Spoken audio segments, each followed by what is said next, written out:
This news is brought to you by Grihalakshmi home appliances Cherupuzha. കഴിഞ്ഞ 2-3 മാസമായി കർണാടക വനാതിർത്തിയോട് ചേർന്ന് രാജഗിരിയിലെ കർഷകർ കാട്ടാന ഭീതിയിലാണ്.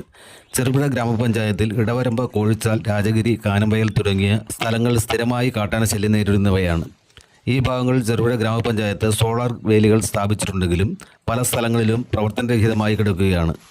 ചില സ്ഥലങ്ങളിൽ ആനകൾ വേലി അടിച്ചു തകർത്തിട്ടുമുണ്ട്. പൊതുവേലിക്ക് പുറമെ കർഷകർ മുൻകൈയെടുത്ത് അവരവരുടെ കൃഷിയിടങ്ങളിൽ വേലികൾ തീർത്തിട്ടുണ്ട്. മീൻതുള്ളിയിലെ ദീപം പുരുഷ സഹായ സംഘം പാട്ടത്തിനെടുത്ത 5 ഏക്കർ കൃഷിയിടത്തിലാണ് കഴിഞ്ഞ ദിവസം കാട്ടാന കടന്നത്. 5000-ഓളം വാഴകളിൽ 50 കുലച്ച വാഴകൾ പൂർണ്ണമായും കാട്ടാന നശിപ്പിച്ചിട്ടുണ്ട്. ഒരേ ആന തന്നെയാണ് കൃഷിയിടത്തിൽ കടന്നു കയറുന്നതെന്നും ആന പകൽ സമയത്തും തോട്ടത്തിനടുത്ത് തന്നെ ഉണ്ടെന്നും സമീപവാസിയായ ജിയോ ജോയി പറഞ്ഞു. ഗ്രാമപഞ്ചായത്തിൻ്റെ നേതൃത്വത്തിൽ സ്ഥാപിച്ച സോളാർ വേലികൾ ജനകീയ പങ്കാളിത്തത്തോടു കൂടി യഥാസമയം അറ്റകുറ്റപ്പണികൾ ചെയ്ത് സംരക്ഷിക്കേണ്ടത് അത്യാവശ്യമാണെന്നും സോളാർ കമ്പി വേലികൾ മാത്രമാണ് കാട്ടാനയെ അകറ്റി നിർത്താൻ ഏക പോംവഴിയെന്നും നാശനഷ്ടം നേരിട്ട പ്രദേശങ്ങൾ സന്ദർശിച്ച ചെറുപുഴ കൃഷി ഉദ്യോഗസ്ഥൻ സുരേഷ് കുറ്റൂർ പറഞ്ഞു.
ഇത് ഓട്ടോമാറ്റിക്കായിട്ട് ഓണാക്കുന്നതാ? ടൈമർ വെച്ചിട്ടാണ് ഓണാക്കുന്നത്. അപ്പോൾ രാത്രി 7 മണിയാകുമ്പോൾ ഓണാവും. നേരത്തെ അങ്ങനെയായിരുന്നു, ഇപ്പൊ 6 മണിയായി. കാരണം 6 മണിക്ക് തന്നെ ആന ഇറങ്ങുന്നുണ്ട്. അപ്പൊ അത് കാരണം ഇപ്പം 6 മണിക്ക് തന്നെ ഓണാക്കുന്നുണ്ട്. ഇതിന്റെ ഉള്ളിൽ ആന വരുന്നില്ല അല്ലെ? ഇതുവരെ വന്നിട്ടില്ല എന്നേ പറയാൻ പറ്റുള്ളൂ. കാരണം ഇപ്പോഴത്തെ ഒരു ആനയുടെ ഒരു സ്വഭാവം വെച്ച് നോക്കുമ്പോൾ അതിന് അടി കിട്ടിയാലും അത് മാറുന്നില്ല. അത് വീണ്ടും വീണ്ടും വരുന്നുണ്ട്. ഈ ചില മനുഷ്യരുണ്ടല്ലോ മറ്റേ ഷോക്ക് അടിച്ചാലും പറ്റാത്ത എന്ന് പറഞ്ഞാൽ ഈ ആനയും ആ ഒരു ശക്തി ആർജിക്കാനുള്ള സംശയമുണ്ട്.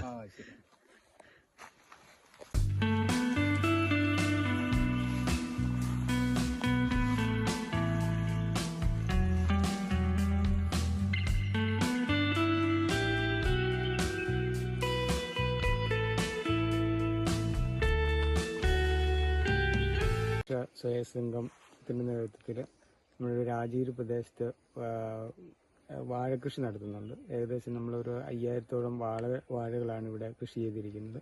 3.5 ഏക്കർ സ്ഥലത്ത് ഞങ്ങൾ കൃഷി ചെയ്തിട്ടുണ്ട്. ഇതിപ്പോൾ 2ാം വർഷം ഞങ്ങൾ വാഴകൃഷി നടത്തിക്കൊണ്ടിരിക്കുകയാണ്. ഇപ്പോൾ കഴിഞ്ഞ ദിവസം 2-3 ദിവസമായി താഴെ പ്രദേശങ്ങളിലെല്ലാം ആനയുടെ ശല്യം ഉണ്ടായിരുന്നു. അപ്പോൾ ഇന്നലെ വൈകുന്നേരം ഞങ്ങളുടെ ഇവിടെ നമ്മുടെ കൃഷിയിടത്തിലേക്ക് കടന്നു വരികയും ഞങ്ങളിവിടെ ഏകദേശം ഒരു 1 ലക്ഷം രൂപ എടുത്ത് മുടക്കിയിട്ടാണ് ഞങ്ങളിവിടെ ഫെൻസിങ് സ്ഥാപിച്ചേക്കുന്നത്. അതിനെ മറികടന്നുകൊണ്ട് ഞങ്ങളുടെ അവിടെ വരികയും ഏകദേശം 50ഓളം കുലച്ച വാഴകൾ നശിപ്പിക്കുകയും കൂടി ചെയ്തിട്ടുണ്ട്. അപ്പോൾ ഇതിന് അധികൃതരുടെ ഭാഗത്തുനിന്ന് എന്തെങ്കിലും ശക്തമായിട്ടുള്ളൊരു നടപടി ഉണ്ടാവണം.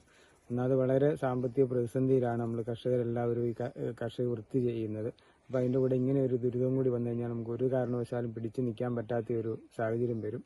അപ്പോൾ എല്ലാവരുടെയും ഒരു ഓർമ്മയിലേക്കാണ് നമ്മൾ നഷ്ടം സഹിച്ചുകൊണ്ടും ഈ കൃഷി ചെയ്യുന്നത് മറ്റുള്ളവർക്കും കൂടി വേണ്ടിയിട്ടാണെന്നുള്ളൊരു ഉത്തമ ബോധ്യം എല്ലാവർക്കും വേണം. നമ്മളെല്ലാവരും കൃഷി നിർത്തിക്കഴിഞ്ഞ് കഴിഞ്ഞാൽ നമ്മുടെ ഭക്ഷ്യസുരക്ഷാ മേഖലയെ വളരെ പ്രതിസന്ധിയായിട്ട് ബാധിക്കും.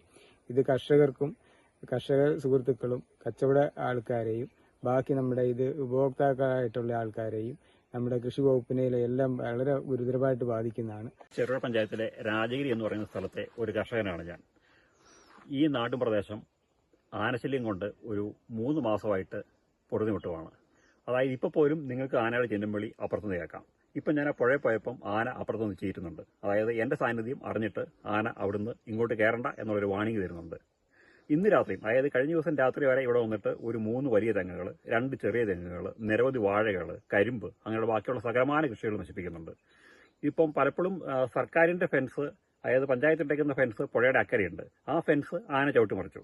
അതുകൂടാതെ ഇവിടെ സാധാരണ കർഷകർ ഒരുപാട് പൈസ ലോണും ഒക്കെ എടുത്ത് കൃഷി ചെയ്യുന്ന കർഷകർ അവർ അവരുടേതായ രീതിയിൽ ചെറിയ പൈസ കൊണ്ട് അവരും ചെറിയ രീതിയിൽ ഫെൻസ് ഇട്ടിട്ടുണ്ട്. ആ ഫെൻസും ആന തല്ലി തകർത്തിട്ടാണ് ആന ഉള്ളിൽ കയറുന്നത്. ഈ സ്ഥലത്തിന് ഏതാണ്ട് 100 മീറ്റർ മാറിയിട്ടാണ് ഒരാളെ 21 വയസ്സുള്ള ഒരു പയ്യനെ ഒരു ദിവസം രാവിലെ അവൻ്റെ കൃഷിസ്ഥലത്ത് നിന്ന് അവൻ വീട്ടിലേക്ക് തിരിച്ചു പോയപ്പം ആന ചവിട്ടിക്കൊന്നത്. ഇപ്പം ഇവിടെ ഈ കിടന്ന് ഇവിടെ നമ്മുടെ ജനങ്ങളെ ബുദ്ധിമുട്ടിക്കുന്ന ആന എന്ന് പറയുന്നത് മുൺറോട്ടി കൊല്ലു എന്ന് പറയുന്ന ആനയാണ്. അതൊരു മോഴയാണ്. അത് ഇതുവരെ 3 പേരെ കൊന്നിട്ടുണ്ട്. അപ്പം നമുക്കിപ്പോൾ ആവശ്യപ്പെടാനുള്ളത്, നമ്മളിപ്പോൾ കൃഷി ചെയ്യുന്നത് തന്നെ സ്വാഭാവികമായിട്ടും ഇപ്പം നമ്മുടെ ഈ സമൂഹത്തിന് എല്ലാം അറിയാവുന്നൊരു കാര്യമാണ്, ഇപ്പോൾ കൃഷി ചെയ്യുന്നത് തന്നെ ശരിക്കും പറയുകയാണെങ്കിൽ റിസ്ക്കാണ്. അതായത് പലവിധ രോഗങ്ങളുടെ ആക്രമണമുണ്ട്, വിലയിടിവുണ്ട്, അങ്ങനെയുള്ള പല കാര്യങ്ങളുണ്ട്. അപ്പോൾ അതിൻ്റെ കൂടെ ഈ ആനേനെ പ്രതിരോധിക്കാൻ വേണ്ടി കൂടെ നമ്മളൊരു വലിയ പൈസ മുടക്കാമെന്ന് പറയുമ്പം നമുക്ക് ഇത് നടക്കുന്നൊരു കാര്യമല്ല. അപ്പം നമ്മുടെ ആവശ്യം വരികയാണെങ്കിൽ ഗവൺമെൻറ് ബാക്കിയുള്ള അധികാരികൾ ഇതിൽ സ്വത്രമായിട്ട് ഇടപെട്ട് നമുക്ക് ഈ ആനശല്യത്തിൽ നിന്ന് നമ്മുടെ ജീവനും സ്വത്തിനും സംരക്ഷണം തരണം. നമ്മുടെ രാജഗിരിയിൽ ഇപ്പോൾ 2-3 ദിവസമായിട്ട് തുടർച്ചയായിട്ട് ആന കയറിക്കൊണ്ടിരിക്കുകയാണ്. ഇത് നമ്മുടെ ദീപം പുരുഷ സഹായ സംഘം അവർ വളരെ 2-3 വർഷമായിട്ട് പാട്ടത്തിന് ഭൂമി എടുത്തിട്ട് കൃഷി ചെയ്യുന്നതാണ്. ഇവിടെ ഇപ്പോൾ ഏകദേശം 4-5 ഏക്കർ പാട്ടത്തിന് എടുത്തിട്ട് സോളാർ ഫെൻസിങ് ഉൾപ്പെടെ ചെയ്ത കൃഷിയിടമാണിത്. ഏകദേശം 5000-ഓളം വാഴകൾ ഇവിടെ കൃഷി ചെയ്തിട്ടുണ്ട്. ഇപ്പോൾ ഇവിടെ ചെറുപുഴ പഞ്ചായത്തിൽ ഇപ്പോൾ ഇടവരമ്പ്, അതുപോലെ തന്നെ കോഴിച്ചാൽ, ഈ രാജഗിരി, കാനംവയൽ തുടങ്ങിയ പ്രദേശങ്ങളിൽ ഇപ്പോൾ തുടർച്ചയായിട്ട് ആന ആക്രമിച്ചുകൊണ്ടിരിക്കുന്നത്. ആ ഭാഗത്ത് കർണാടക ഫോറസ്റ്റാണ്. കർണാടക ഫോറസ്റ്റിൽ നിന്നാണ് ഇപ്പോൾ ആന ഇറങ്ങുന്നത്. സോളാർ ഫെൻസിങ്ങിൻ്റെ കാര്യത്തിൽ സോളാർ ഫെൻസിങ് ഉൾപ്പെടെയുള്ള ഭാഗങ്ങളിൽ ഇപ്പോൾ ആന ഒരു പരിധിവരെ അകന്ന് നിൽക്കാറുണ്ട്. പക്ഷേ ഇപ്പോൾ ഫെൻസിങ് ഉള്ള ഭാഗങ്ങളിൽ കൂടിയിട്ട് ആന കയറുന്നുണ്ട് എന്നുള്ളതാണ് പ്രധാനപ്പെട്ട ഒരു പ്രശ്നം. അപ്പോൾ ഇപ്പോൾ വ്യക്തിപരമായിട്ട് ഓരോരോ കർഷകരും അവരുടെ കൃഷിയിടങ്ങൾ സോളാർ വേലികൾ ഉപയോഗിച്ചുകൊണ്ട് സുരക്ഷിതമാക്കിയിട്ടുണ്ട്.